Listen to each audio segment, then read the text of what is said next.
नमस्कार, आप देख रहे हैं दर्श न्यूज। मैं हूं आपके साथ रितेश शर्मा। मुजफ्फरपुर के चर्चित महादलित नाबालिग हत्याकांड का पुलिस ने उद्भेदन कर दिया है। इस मामले के मुख्य आरोपी संजय यादव सहित 4 आरोपी को पुलिस ने गिरफ्तार कर लिया है।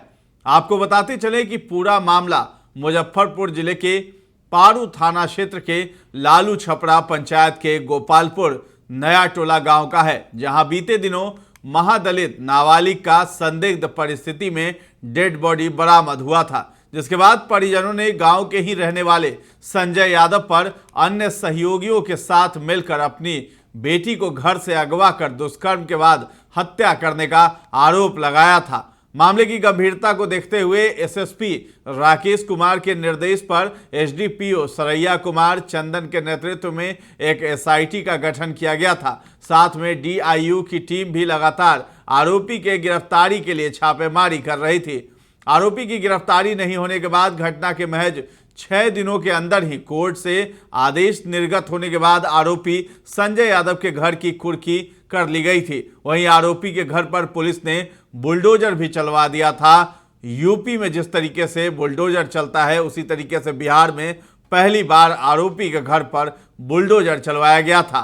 दूसरी तरफ विपक्षी पार्टी पूरे मामले को लेकर लगातार सरकार और पुलिस पर हमलावर दिखाई दे रही थी। इतना ही नहीं, रविवार को भीम आर्मी और बहुजन आर्मी के हजारों समर्थकों ने गोल्डन दास के नेतृत्व में पीड़ित परिवार से मिलने के बाद आरोपी के घर के समीप के दर्जनों घरों में जमकर तांडव मचाया था। इतना ही नहीं, जमकर लूटपाट भी की गई थी और जब पुलिस मौके पर पहुंची तो पुलिस पर भी उपद्रवियों ने पत्थरबाजी कर दिया था, जिसमें आधा दर्जन पुलिसकर्मी घायल हो गए थे।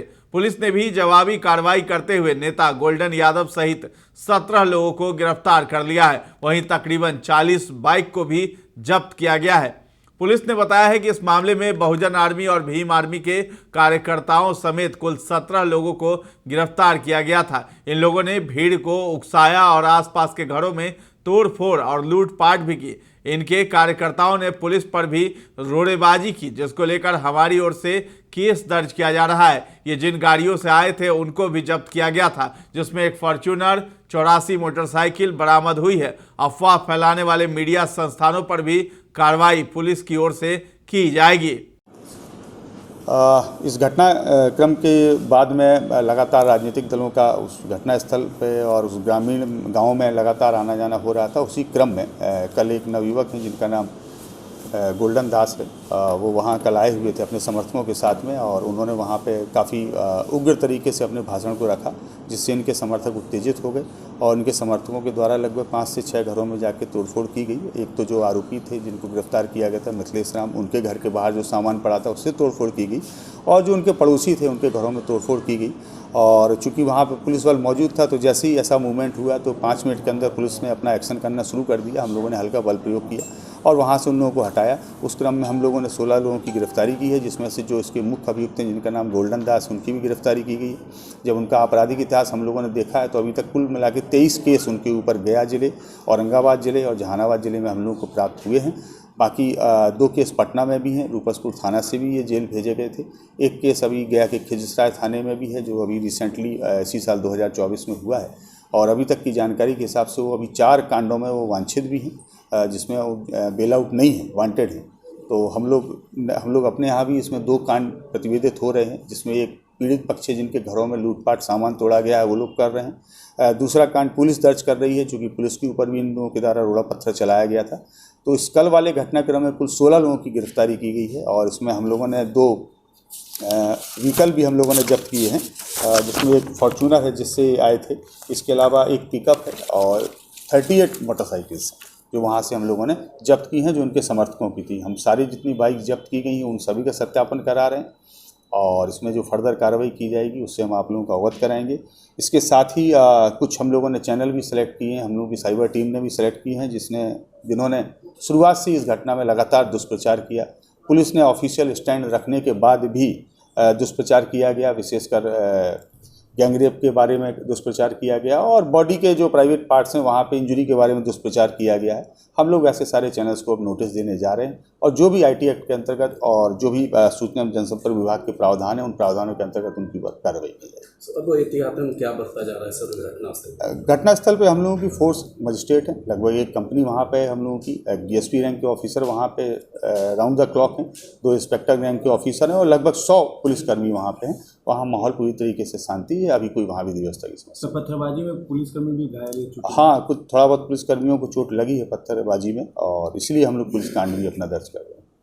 अब पूरे मामले को लेकर SSP राकेश कुमार ने यह भी बताया है कि नाबालिग को अगवा करने के बाद दुष्कर्म नहीं किया गया था। जी हां, ये सच जो है पुलिस ने बताया है कि नाबालिग को अगवा तो किया गया था लेकिन उसके साथ दुष्कर्म नहीं किया गया था, बल्कि प्रेम प्रसंग में उसकी हत्या हुई है। आरोपी और नाबालिग के बीच 1 महीने में 422 बार फोन पर बात करने का सबूत भी पुलिस को कॉल डिटेल से प्राप्त हुआ है। SSP ने बताया है कि हत्या के दिन भी रात को नाबालिग से आरोपी की बात हुई थी, जिसके बाद नाबालिग आरोपी के बताए जगह पर पहुंची थी।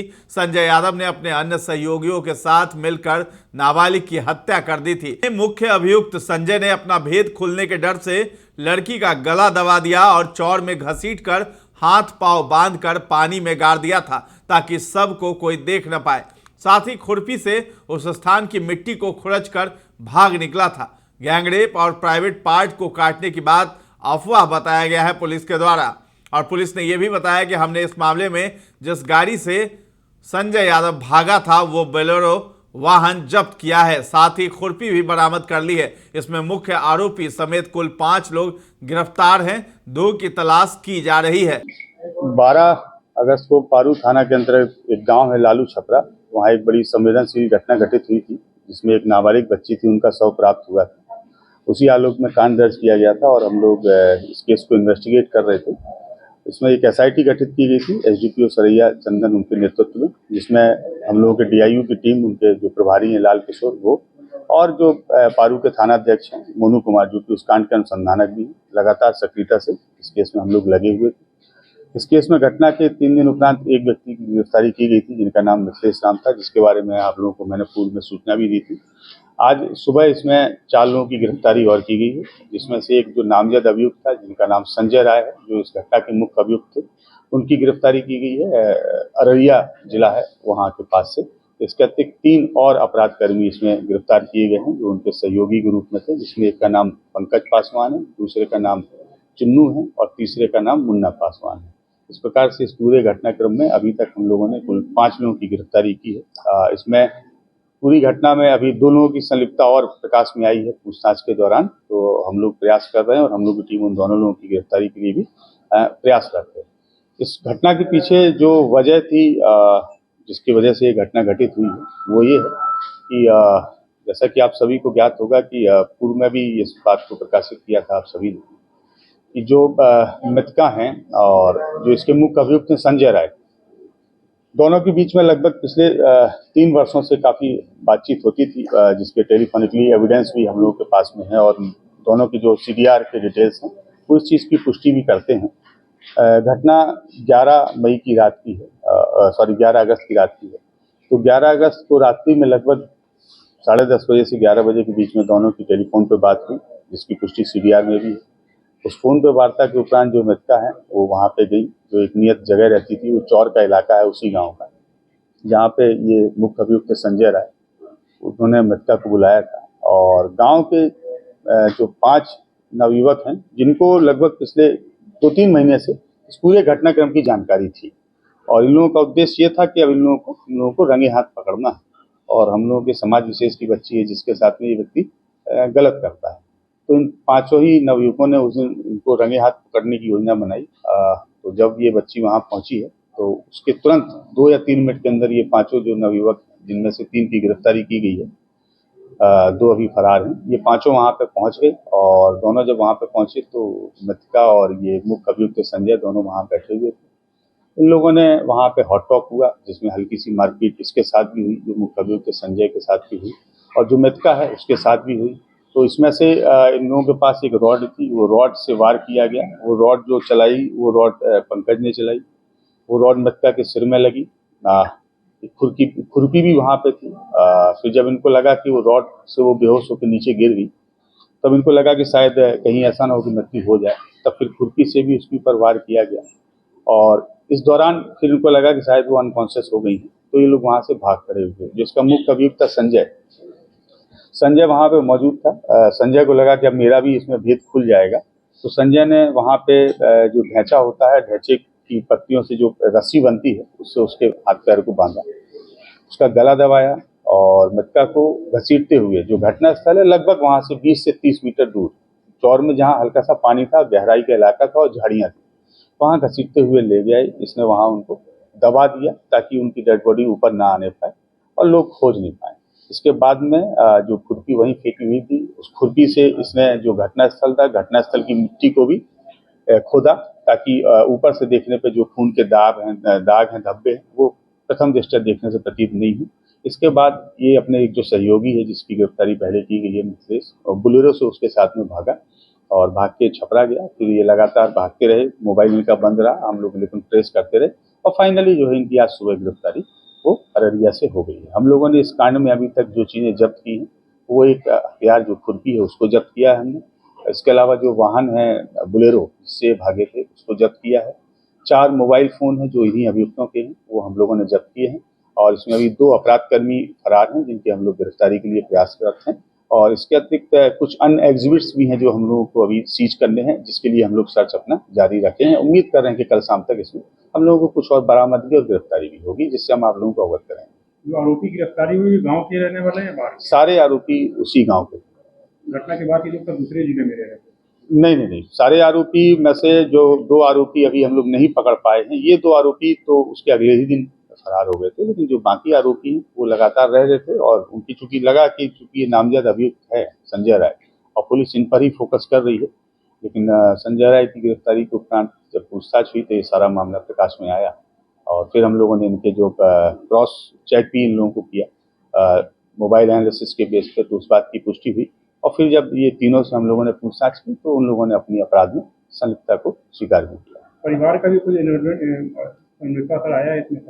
नहीं, परिवार के लोगों का नहीं आया है। जैसे कि कॉल डिटेल्स में आया था, कुछ समाचार पत्रों ने प्रकाशित भी किया था, तो उसमें जो मृतका की बड़ी बहन है, उनका चूंकि शुरू से एक स्टैंड था कि हम लगातार घर में थे, लेकिन उनका मोबाइल लगातार मूव किया था। पुलिस के अनुसंधान में बात प्रमाणित हो चुकी है, तो उस दिन वो घर पे नहीं थी और वो हम लोगों के इन्वेस्टिगेशन के हिसाब से वो बगल में ही एक मंदिर है, वहाँ जल चढ़ाने के लिए गई थी। वो लगातार संपर्क में भी रही हैं और अन्य लोगों से भी बात की है। उन रात्रि में उनकी जिन जिन लोगों से बात हुई है, हमने सारे लोगों को टच किया है, तो उन लोगों ने भी इस बात की पुष्टि की है कि हाँ, ये जो फोन कॉल्स हुए हैं वो कांवड़ यात्रा के क्रम में फोन कॉल्स हुए। अररिया में किसके यहाँ छिपा हुआ? नहीं, किसी व्यक्ति के यहाँ से गिरफ्तारी नहीं हुई है। हम लोगों ने इनको भागने के क्रम में एक बस को डिटेन करके वहाँ से पकड़ा। बच्चे के साथ रेप हुआ है क्या? नहीं, उसकी पुष्टि ना तो मेडिकल में हुई है, ना ही इन दोनों से पूछताछ के दौरान हुई है। इसके अलावा जो वैधानिक स्तर की रिपोर्ट्स आई हैं, उस रिपोर्ट में भी इस प्रकार की कोई पुष्टि नहीं हुई है और जो इंजरी थी उसके बारे में हम लोगों ने स्टार्टिंग से ही आप लोगों को स्पष्ट किया है कि शरीर में 3 जगह इंजरी थी और इन लोगों ने भी जो बताया है उसके अनुसार भी वही 3 जगह इंजरी है। और अब मुख्य आरोपी संजय यादव को अररिया जिले से गिरफ्तार किया गया, वहीं उसकी निशानदेही पर 3 अन्य आरोपी की भी गिरफ्तारी की गई है, जबकि 2 अन्य आरोपी अभी भी पुलिस के गिरफ्त से बाहर है, जिनकी गिरफ्तारी के लिए टीम लगातार छापेमारी कर रही है। बिहार के मुजफ्फरपुर में दलित नाबालिग के साथ गैंगरेप और प्राइवेट पार्ट काटने के बाद अफवाह निकली है। अब तक पुलिस ने इस मामले में कुल मिलाकर मुख्य आरोपी सहित 5 लोगों को गिरफ्तार किया है। अभी भी इस केस में 2 आरोपियों की गिरफ्तारी बाकी है। मुजफ्फरपुर एसएसपी ने कहा है कि जिन नेताओं और मीडिया रिपोर्ट्स में प्राइवेट पार्ट काटने और गैंग रेप की बात कही गई थी, उस पर वो कार्रवाई करेंगे। पुलिस ने बताया है कि जिन लड़कों ने संजय और लड़की पर हमला किया, उनमें से 3 को गिरफ्तार कर लिया गया है। इनकी निशानदेही पर 2 अन्य की भी गिरफ्तारी के लिए छापेमारी हो रही है। संजय राय को पुलिस ने अररिया से पकड़ा है, जबकि संजय को फरार करने में साथ देने के आरोप में एक आरोपी को पहले दिन ही दबोच लिया गया था। इस मामले में मुख्य आरोपी संजय यादव ही हैं। बता दें कि एसएसपी राकेश कुमार ने यह भी बताया है कि मामला प्रेम प्रसंग का था। नाबालिग लड़की का संबंध गांव के ही संजय यादव के साथ 3 साल से चल रहा था। गांव के युवकों को इस बात की भनक लग चुकी थी, उसे रंगे हाथों पकड़ना चाहते थे, तभी 11 अगस्त की रात को ये पूरी घटना हुई। पुलिस के मुताबिक लड़की की हत्या करने वाले गांव के ही आसपास के लड़के हैं। संजय यादव खुद को फंसता हुआ देख डेड बॉडी को ठिकाने लगाने का प्रयास किया और भाग निकला। तो आखिरकार जो है ये सच सामने आया है। पुलिस ने मुख्य आरोपी जो है संजय यादव उसको गिरफ्तार कर लिया और बाकी के 2 आरोपी अभी भी फरार हैं। उसके लिए छापेमारी की जा रही है और पुलिस का कहना है कि जल्द ही उसे गिरफ्तार कर लिया जाएगा। तो फिलहाल इस खबर में इतना ही है। दर्श न्यूज के साथ बने रहें और अभी तक हमारे चैनल को आपने सब्सक्राइब नहीं किया है तो जरूर कर लें। धन्यवाद।